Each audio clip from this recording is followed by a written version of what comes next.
Aroma miracles இயற்கையான aroma ஆயில்களை கொண்டு தயாரிக்கப்படுகிறது. தூக்கமின்மை, மன அழுத்தம், எதிர்மறை எண்ணங்கள் போன்ற மனநல பிரச்சனைகள், உடல்வலி, தலைவலி போன்ற உடல்நல பிரச்சனைகள், ஆன்டி ஏஜிங், முடிவுதிர்வு, பொடுகு, வெண்புள்ளி, சரும பிரச்சனைகள் போன்ற அனைத்து பிரச்சனைகளுக்கும் தீர்வளிக்கிறது.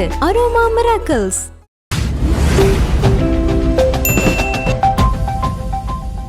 ஹாட் டாபிக்கே நம்மளோட முதல்வர் விஜய் அவர்கள் அந்த ஸ்பீச் தான். ஸ்பீச் பார்த்தீங்களா சார், எப்படி இருக்கு? இல்லை பார்த்தேன், ஆனால் இன்னும் டெப்த்தாக இருந்திருக்கலாம் அப்படிங்கிற மாதிரி எனக்கு ஒரு அபிப்பிராயம் உண்டு. பட் அதே நேரம் முந்தைய விஜயினுடைய அந்த பொதுக்கூட்ட பேச்சுக்களை விட இன்றைய பேச்சு அப்படிங்கிறது கொஞ்சம் மெச்சூர்டாகவும் ஒரு சரளமாகவும் அவர் வந்து பேசுகிறத கவனிக்க முடிஞ்சது. பட் வழக்கம் போல் பார்த்தீங்கன்னா ஒரு சினிமா வசனம் பேசுகிற அந்த தொனியும் அதுல தென்பட்டதை வந்து தவிர்க்க முடியல. பிரச்சாரத்துக்கு போகும்போது என்ன வேணாலும் பேசலாம். ஆனா முதலமைச்சர் ஆயிட்டோம்னா அந்த பேச்சு வந்து ஒரு கண்ணியத்திற்குரியதா இருக்கணும். ஆனா விஜயனுடைய பேச்சுல அந்த கண்ணியம்ங்கிறது ஒரு இடத்துல வந்து அப்படி ரொம்ப இறங்கி போறதை நம்ம பார்க்க முடிஞ்சது. இன்னும் எத்தனை காலத்துக்கு திமுகவை நீங்க பழி சொல்லிட்டு இருக்க போறீங்கன்னு தெரியல. தேர்தல் பிரச்சாரத்துல சொன்னீங்க, ஓகே. அப்புறம் அவர்களுடைய சதியை முறியடித்து வெற்றி வாங்கி சூடும் போது நான் இப்படி எல்லாம் கஷ்டப்பட்டு இப்படி எல்லாம் பிரச்சனைகளை சந்திச்சு நாங்க வெற்றி அடைஞ்சிருக்கோங்கிறத சொல்றீங்க, ஓகே.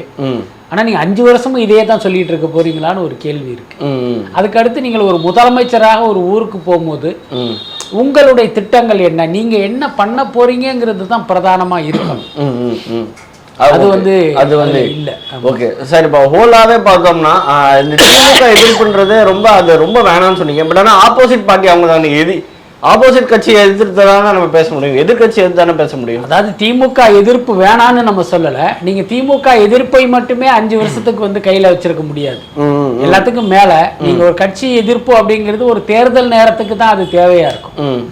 இன்றைக்கு தாவேகா தான் ஆளுங்கட்சியாக இருக்கு. இப்ப ஒரு முதலமைச்சர் ஒரு ஊருக்கு வர்றார் அப்படின்னா அந்த மக்கள் வந்து உங்ககிட்ட என்ன எதிர்பார்த்து வருவாங்க, இவர் நமக்கு என்ன பண்ண போறாரு, தமிழ்நாட்டுக்கு இவர் என்ன பண்ண போறாரு, இவருடைய ஆட்சியில் தமிழ்நாடு எப்படி மாறப்போகுது, என்ன திட்டம் வச்சிருக்காரு, இவருடைய ப்ரோக்ராம் என்ன, இதுதானே எல்லாருடைய கேள்வியாவும் எதிர்பார்ப்பாவும் இருக்கும். அங்கேயும் போய் உட்காந்துட்டு தீய சக்தி திமுக அப்படின்னா நீங்க பழைய பல்லவியை பாடினா என்ன அர்த்தம்? அதுக்கடுத்து அதிமுகவுக்கு வந்து இவ்வளவு நாள் அவர் வச்சிருந்த பேர் ஊழல் சக்தின்னு வச்சிருந்தாரு. இப்ப பாத்தீங்கன்னா ஊழல் சக்திங்கிறத எடுத்துட்டு தீந்த சக்தி அப்படின்றாரு. என்னன்னா இப்ப ஊழல் சக்தின்னு சொன்னீங்க அப்படின்னா இப்ப விஜயபாஸ்கர்லாம் யாரும் கேள்வி வந்துடும். அப்படி ஒரு விமர்சனங்களை தவிர்ப்பதற்காக தீய சக்தி திமுக, தீந்து போன சக்தி அதிமுக அப்படிங்கிற மாதிரி அவர் பேசுறாரு. இது அவசியம் இல்லை. ஏன்னா அதுக்கடுத்து என்னுடைய தனிப்பட்ட கருத்து என்ன அப்படின்னா, விஜய் கரூர் சென்றதற்கு காரணமே அந்த கரூர் இடைத்தேர்தலுடைய வெற்றியை மனசில் வச்சுதான் இப்ப அங்க கரூருக்கே போயிருக்காரு. அப்படி கரூரில் உயிரிழந்த அந்த 41 பேருடைய குடும்பத்தினரை மனதில் வைத்து இந்த திட்டம் வகுக்கப்படலைன்னு தான் நான் நினைக்கிறேன். என்ன காரணம் அப்படின்னா, ஒருவேளை அந்த 41 உயிர்களை பறி கொடுத்தவர்களுக்கு ஆறுதல் சொல்லணும் அப்படின்னு நினைச்சிருந்தாருன்னா விஜய் என்ன செஞ்சிருக்கணும் தெரியுமா? தமிழ்நாடு முதலமைச்சராக பதவியேற்ற அடுத்த நாள் அவர் கரூர்ல போய் நின்று இருக்கணும். ஏன்னா அதுக்கு முன்ன வந்து திமுக ஆட்சி நடந்தது, உங்களுக்கு அனுமதி கொடுக்கல, காவல்துறை அவங்க கட்டுப்பாட்டுல இருக்கு, அவங்க வந்து நாங்க பாதுகாப்பு தர மாட்டோம், நீங்க வந்தீங்கன்னா பிரச்சனையாகணும், உங்களை முடக்கி போட்டாங்க, நீங்கள் முடங்கி போனீங்க. அது எல்லாமே உண்மைதான். ஆனா நீங்க வெற்றி அடைந்த ஆட்சி அதிகாரம் உங்க கைக்கு வந்த பிறகு யார் உங்களை தடுத்தார்களோ, எந்த காவல்துறை உங்களுக்கு முட்டுக்கட்டை போட்டதோ அதே காவல்துறை உங்களுக்கு சிவப்பு கம்பளம் விரிப்பதற்கு தயாரா இருப்பாங்க. அப்ப நீங்க ஏன் அன்னைக்கு போகல? என்னன்னா அன்றைக்கு அது வந்து அவங்களுக்கு பெருசா தெரியல. இன்னைக்கு இடைத்தேர்தல் வரப்போகுது, எல்லாத்துக்கும் மேல அன்றைக்கு விஜயபாஸ்கர் நம்ம பக்கம் வருவாருங்கிறது விஜய்க்கு தெரியாது. கரூர்ல ஒரு இடைத்தேர்தல் வருங்கிறது விஜய்க்கு தெரியாது. ஆனா இன்னைக்கு பாத்தீங்கன்னா விஜயபாஸ்கர் பதவியை ராஜினாமா பண்ணிட்டு இவர் கட்சியில சேர்ந்துட்டாரு. அப்ப கரூர் தொகுதிக்கும் ஒரு இடைத்தேர்தல் வரும். அந்த நேரத்துல நீங்க போனீங்கன்னா எல்லாரும் என்ன சொல்லுவாங்க, 41 பேர் செத்ததுக்கு வந்து எட்டி கூட பார்க்காதவர் இன்னைக்கு ஓட்டு கேட்டு வந்திருக்காரு அப்படின்னு கடுமையா விமர்சனம் பண்ணுவாங்க. சோ அந்த விமர்சனத்தை தவிர்ப்பதற்காகத்தான் இப்ப அவர் கரூர்லயே போயிட்டாரு. ஆமா, நாளைக்கு இடைத்தேர்தல் அறிவிக்கப்பட்ட பிறகு கரூருக்கு போவாரு. அன்னைக்கு வந்து இது பெரிய விமர்சனமா வராது. எப்ப ஏற்கனவே ஒரு நாள் வந்தாருப்பா, வந்து ஆறுதல் சொன்னாருப்பா, அரசு வேலை கொடுத்திருக்காங்கப்பா, அவங்களுக்கு நினைவு சின்னம் வைக்கிறதா சொல்லியிருக்காருப்பா அப்படிங்கறதெல்லாம் அன்றைக்கு அவருக்கு முட்டு கொடுக்க உதவுற ஒரு விஷயமா இருக்கும். அதுக்காக தான் இப்ப அவர் போயிருக்காரு. அவர் பேசுற பாயிண்ட்ஸ்லாம் ஒன் பை ஒன்னா பார்த்தோம்னா, அன்னைக்கு எங்களை போலீஸ் அலர்ட் பண்ணலன்னு கேட்கிறாரு.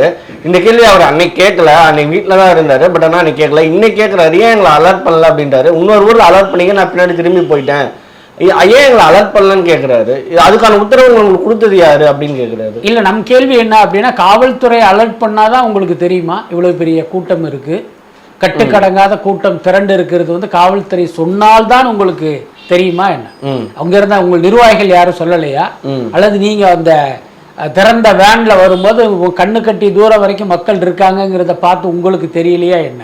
பட் அது வந்து ஒரு ஏற்புடைய காரணமா தெரியல. எல்லாத்துக்கும் மேல இந்த பாயிண்டையும் இவ்வளவு நாளா நீங்க சொல்லவே என்ன? இப்ப ஒண்ணும் இல்ல, இப்ப நீங்க ஒரு சம்பவம் நடந்தது, காவல்துறை வந்து உங்களை கரூர் எல்லையிலே மறுபடியும் ஒரு ஆஸ்பத்திரிக்கு கிளம்பினாரு. இவங்க போலீஸ் என்ன பண்ணாங்க, கரூர் எல்லையிலேயே அவங்கள மடக்கிட்டாங்க. நீங்க இங்க வரவே கூடாது, முதல்ல இடத்த காலி பண்ணுங்க, இப்ப வந்தீங்கன்னா பிரச்சனை ஆயிடும்னு சொல்லிதான் இவங்களை அனுப்பிச்சது. அதுக்கப்புறம் தான் விஜய் வந்து அவசர அவசரமா சென்னைக்கு திரும்பினாரு. அதுக்கப்புறம் பாத்தீங்கன்னா கிட்டத்தட்ட ஒரு 2-3 மாசம் இவர் வந்து எந்த கருத்தும் சொல்லல. விஜய் பதுங்கிட்டார், பயந்துட்டாரு, பம்மிட்டாருன்னு பல கருத்துக்கள்லாம் சொன்னாங்க. அன்னைக்கு ஏன் இதை விஜய் சொல்லல? இல்லங்க, காவல்துறை வந்து எங்களை அலர்ட் பண்ணல. எல்லாத்துக்கும் மேல அந்த 41 பேருடைய உயிரிழப்புக்கே விஜய் தான் காரணம். விஜய் வந்து 41 பேரை கொன்னுட்டாருன்னு தானே எல்லாருமே சொன்னாங்க. திமுகவை சேர்ந்தவர்களும் பல ஊடகங்களும் அந்த யூடியூபில் விலை போன கூட்டமும் என்ன சொன்னாங்க அப்படின்னா, விஜயத்தான் முதல் குற்றவாளியாவே வைக்கிறாங்க, விஜய கைது பண்ணணும்னாங்க. நான் ஒரு பத்திரிகை ஆசிரியர் விஜய் வந்து தரக்குறைவா பேசினதெல்லாம் நம்ம பார்த்தோம். அன்னைக்கெல்லாம் நீங்க வாய் திறக்கல. இல்லங்க, அது என் மேல தப்பு இல்ல, காவல்துறை எங்களை அலர்ட் பண்ணலன்னு அன்னைக்கே நீங்க சொல்லல. சோ இன்றைக்கு என்னன்னா நமக்கு பவர் இருக்கு. அதுக்கு அடுத்து பாத்தீங்கன்னா, அன்றைக்கு விஜய் அப்படி ஒரு கருத்தை சொல்லியிருந்தா போலீஸ் தரப்பில் இருந்து ஒரு மறுப்பு சொல்லியிருப்பாங்க. ஆனா இன்னைக்கு வந்து போலீஸ் டிபார்ட்மெண்டே விஜயினுடைய கட்டுப்பாட்டுல இருக்கு. இன்னைக்கு வந்து விஜய் சொல்றதுக்கு போலீஸ் வந்து மறுத்து சொல்ல முடியாது. அன்னைக்கு டேவிட்சன் ஆசீர்வாதம் உட்காந்து பேசின மாதிரி இன்னைக்கு யாரும் போய் உட்காந்து பேச மாட்டாங்க. அந்த தைரியத்துல அவர் இன்னைக்கு பேசுறாரு. அப்படிதான் நம்ம எடுத்துக்கணும். இன்னொன்னு, அது உண்மையாகவே இருக்கட்டும், என்ன விஜயனுடைய ஆதங்கமா இருக்கட்டும், கேள்வியா இருக்கட்டும், அதையே அன்னைக்கு சொல்லல. அதுதான் முக்கியமான கேள்வி. ஓகே சார், அன்னைக்கு சொல்லியிருந்தா என்ன இருக்கும்னு நினைக்கிறீங்க? சப்போஸ் வெளியே வந்து இது வரைக்கும் ப்ரெஸ் மீட்டே கொடுத்ததில்ல, அன்னைக்கு வெளியே வந்து வீட்டை விட்டு வெளியே வந்து இதுதாங்க நடந்தது ப்ரெஸ் மீட் கொடுத்தா அன்னைக்கு என்ன இருக்கும்னு நினைக்கிறீங்க? இல்ல, ஒன்றும் ஆயிருக்காது. அதாவது பாத்தீங்கன்னா, இது வந்து ஒரு விபத்து, இதற்கும் விஜய்க்கும் எந்த சம்பந்தமும் இல்லை என்று நினைக்கிற கூட்டம் இப்பவும் இருக்கு. விஜய் பிரஸ் மீட் கொடுத்தாலும் கொடுக்கலனாலும் அந்த கூட்டம் இப்படிதான் சொல்லும். இன்னொரு கூட்டம் என்னன்னா, இந்த சாவுக்கே விஜய் தான் காரணம், இவர் வந்து ஒரு தாமதமாக வந்துதான் இத்தனை பேர் சாவுக்கே காரணம் ஆயிட்டாருன்னு சொல்கிற கூட்டம் இன்னைக்கும் இருக்கு. புரியுதா இல்லையா? அப்ப விஜய் எத்தனை பிரஸ் மீட் கொடுத்து தன்னிலை விளக்கம் கொடுத்தாலும் உடனே கரூரில் பேசிய பிறகும் கூட இந்த கருத்தில் உறுதியாக இருக்கிறவங்களும் இருக்கத்தானே செய்யறாங்க. அதனால இதுல எந்த மாற்றமும் ஏற்பட்டிருக்காது. ஒருவேளை விஜய் அப்படி ஒரு கருத்தை சொல்லியிருந்தா காவல்துறை தரப்பிலிருந்து ஒரு மறுப்பு சொல்லியிருப்பாங்க. இல்லங்க, நாங்க வந்து அவர்கிட்ட சொல்றதுக்கு போனோம், அவருடைய பிரச்சார வண்டியுடைய கதவை திறக்கல, அந்த மாதிரி ஏதாவது காரணம் சொல்லுவதற்கெல்லாம் வாய்ப்பு இருக்கு. அவ்வளவுதான். ஓகே சார், இப்ப திமுக ஆதரவாளர்கள் என்ன சொல்றாங்கன்னா, இவர் அரெஸ்ட் பண்ணாம விட்டதே ரொம்ப பெரிய தப்பு, அல்லு அர்ஜுன் மேல கேஸ் போட்டு அரெஸ்ட் பண்ண மாதிரி இவரு மேலே அரெஸ்ட் பண்ணிருக்கணுமா இன்னைக்கு திமுக கட்சிக்காரங்கெல்லாம் சொல்றாங்க. அரெஸ்ட் பண்ணியிருந்தா என்ன இருக்கும், இல்ல அரெஸ்ட் பண்ணாம விட்டது ரொம்ப தப்பா? அப்படியெல்லாம் ஒண்ணுமே கிடையாது. விஜய் அந்த சாவுக்கு நேரடியாக காரணம் இல்லை. அதுக்கப்புறம் அரெஸ்ட் பண்ணாம விட்டது தப்புங்கிறதே ஒரு அயோக்கியத்தனமான கருத்து. அரெஸ்ட் பண்ணி பாருங்களேன், அரெஸ்ட் பண்ணிருக்க வேண்டியதானே. என்னன்னா, அரெஸ்ட் பண்ணியிருந்தா நீதிபதி முன்னால அசிங்கப்பட்டிருக்கணும். இன்னைக்கு நம்ம பாக்குறோம், அனிதா ராதாகிருஷ்ணன் உட்பட பல பேரை இவங்க அரெஸ்ட் பண்ணி வந்து ரிமாண்ட் பண்ணலாம் அப்படின்னு மேஜிஸ்ட்ரேட் கூட்டிட்டு போனோம்னா அவங்க ஜாமீன் கொடுத்து அனுப்பிச்சு விட்டுறாங்க. இப்ப திமுகவை சேர்ந்த அந்த ஜென்சி படை யாரோ ஒருத்தர் விஜய் வந்து தரக்குறைவா பேசினாரு கொண்டு போனாங்க. அவங்க பாத்தீங்கன்னா இதெல்லாம் ஒரு விஷயமே இல்லைன்னு வெளியில அனுப்பிச்சு விட்டாங்க. அப்படி இருக்கும்போது நீங்கள் விஜயை அரெஸ்ட் பண்ணியிருந்தாலும் அன்னைக்கு அப்படித்தானே ஒண்ணு நடந்திருக்கும்.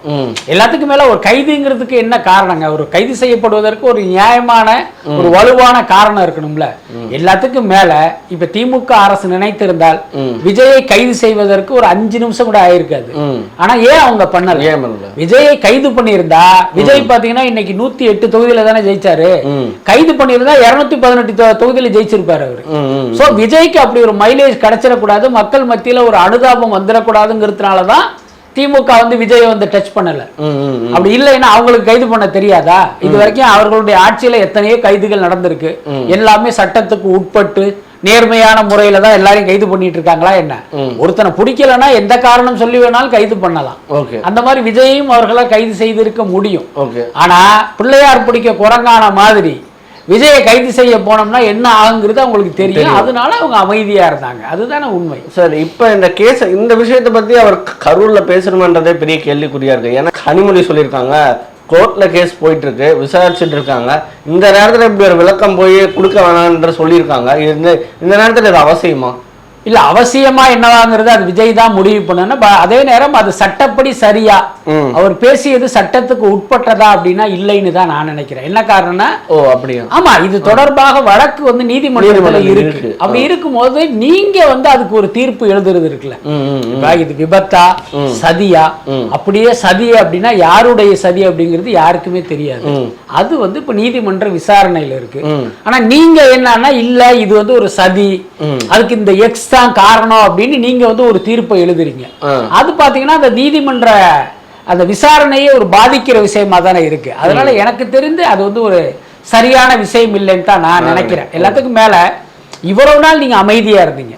ஒருவேளை இந்த கருத்துக்கள் எல்லாமே ஏற்கனவே நீங்கள் சொல்லி இருந்தா பிரச்சனை இல்லை, இன்னைக்கு தான் அதை நீங்க ஓபன் பண்றீங்க. அதனால எனக்கு தெரிந்து அது ஒரு சரியான விஷயம் இல்லை. கனிமொழி வந்து ஒரு சரியா தான் அதை சுட்டி காட்டியிருக்காங்கன்னு நான் நினைக்கிறேன். அவருடைய எதிர்வினை என்பது சரிதான்.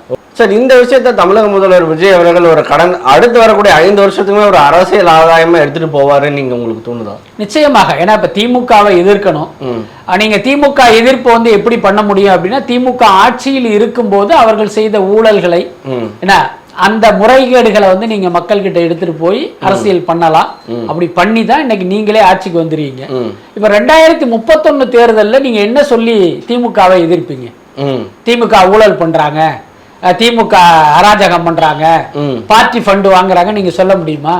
அது சொல்ல முடியாது. அப்ப என்ன பண்ண முடியும்னா, அந்த 41 பேர் உயிரிழப்புக்கு திமுகவுடைய சதி தான் காரணங்கிற ஒரு விஷயத்தை வந்து அவங்க கையில எடுப்பாங்க. அத மொத்தத்துல பாத்தீங்கன்னா, அந்த உயிரிழப்பு என்பதை திமுக எப்படி ஒரு அரசியல் ஆதாயத்துக்கு பயன்படுத்தியதோ அதே மாதிரி தாவேகாவும் பயன்படுத்தும். அப்படிதான் எனக்கு தோணுது.